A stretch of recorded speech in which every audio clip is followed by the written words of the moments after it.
సుపథ ఆధ్వర్యంలో జరిగిన ప్రతిభా పరీక్షకు భారీ స్పందన లభించిందని సంస్థ వ్యవస్థాపకులు యువిఎన్ రాజు పేర్కొన్నారు.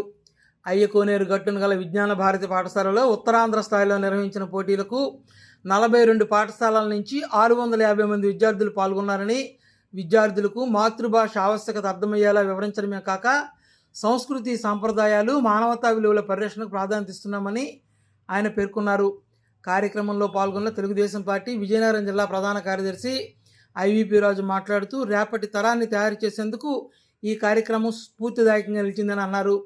తెలుగు భాషా పరిరక్షణ సమితి వ్యవస్థాపక అధ్యక్షులు సముద్రాల గురుప్రసాద్ మాట్లాడుతూ, మాతృభాష మాట్లాడకపోతే మనం కూర్చున్న కొమ్మను మనమే నరుకున్నట్లని, అమ్మ వంటి మాతృభాషను అందరూ మాట్లాడాలని, భాష పరిరక్షణ ప్రధాన కర్తవ్యంగా కొనసాగాలని పిలుపునిచ్చారు. శ్రీక్షేత్రం ధర్మకర్తలు దుర్గా బాలాజీ, ఉమాదేవి దంపతులు మాట్లాడుతూ, విద్యార్థుల్లో ఆధ్యాత్మిక భావాలు నింపేందుకు ఇటువంటి కార్యక్రమాలు అవసరమవుతాయని అన్నారు. బాలాజీ నగర్ శ్రీ వెంకటేశ్వర స్వామి ఆలయ కమిటీ చైర్మన్ ఎంవీఎస్ఎస్ సూర్యభగవాన్ మాట్లాడుతూ, తమ దేవాలయంలో కూడా ఈ కార్యక్రమాన్ని నిర్వహిస్తున్నామని అన్నారు. ఈ సందర్భంగా నిర్వహించిన తెలుగు తెలుసుకుందాం, పద్యపఠనం, శ్లోకపఠనం, దేశభక్తి గేయాలు, వ్యాసరచన, ప్రహేళిక మొదలగు అంశాలపై ప్రాథమికోన్నత ఉన్నత స్థాయి పోటీలలో విజేతలకు బహుమతి ప్రదానం గావించారు.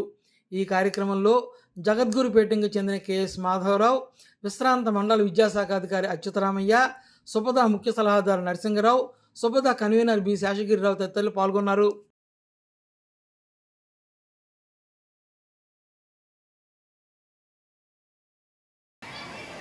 శతక పద్యాలు, సాంప్రదాయ శ్లోకాలు ఇవన్నీ కూడా పిల్లల్లో నేర్పించడం, అలాగే మన విలువలు అనేటువంటివి, అంటే నైతికమైనటువంటి ప్రవర్తన ఈరోజు సంఘపరంగా, భాషాపరంగా, విలువల పరంగా ఎన్నో అంశాలు, సమస్యలు తలెత్తుతున్నటువంటి సందర్భంలో వీటి ఆవశ్యకతను గుర్తించి ప్రతి పాఠశాలలోని వీటికి సంబంధించినటువంటి ప్రణాళికను ముందుగానే నెలకు ముందరగానే అందజేసి మేము ఈ పరీక్షలు నిర్వహించుకోవడం జరుగుతోంది. సమస్య నుంచి ఉషస్సులోకి మన ప్రయాణం చేసేవాడు గురువు. తల్లిదండ్రులు మనకు ఎంత గొప్పవారో గురువు కూడా అంతే గొప్పవారు. యువిఎన్ రాజు గారు లాంటి వాళ్ళు చాలా అరుదుగా ఉంటారు.